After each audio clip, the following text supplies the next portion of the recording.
Blackfacts.com présente une série éducative sur l'histoire des Noirs en Amérique, 1966, l'essor du pouvoir noir. Narré par Timbuktu.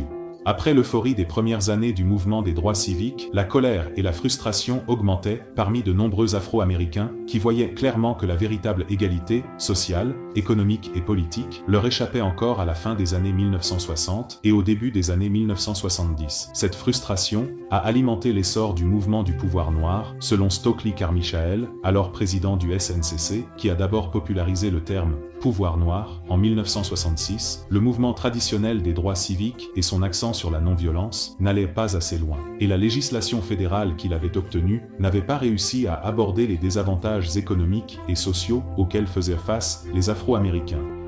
Le pouvoir noir était une forme à la fois d'autodéfinition et d'autodéfense pour les Afro-Américains. Il les appelait à cesser de se tourner vers les institutions de l'Amérique blanche, qui étaient considérées comme intrinsèquement racistes, et à agir par eux-mêmes, pour eux-mêmes, afin de saisir les gains qu'ils désiraient, y compris de meilleurs emplois, un logement et une éducation.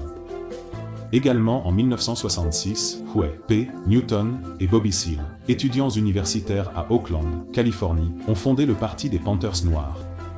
Bien que sa mission initiale était de protéger les Noirs contre la brutalité blanche en envoyant des groupes de patrouille dans les quartiers noirs, les Panthers se sont rapidement transformés en un groupe marxiste qui promouvait le pouvoir noir en incitant les Afro-Américains à s'armer et à exiger un emploi complet, un logement décent et le contrôle de leur propre communauté.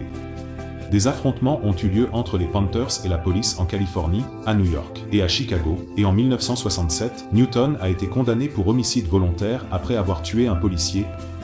Son procès a attiré l'attention nationale sur l'organisation, qui, à son apogée à la fin des années 1960, comptait environ 2000 membres. Pour en savoir plus sur l'histoire des Noirs, visitez www.blackfacts.com.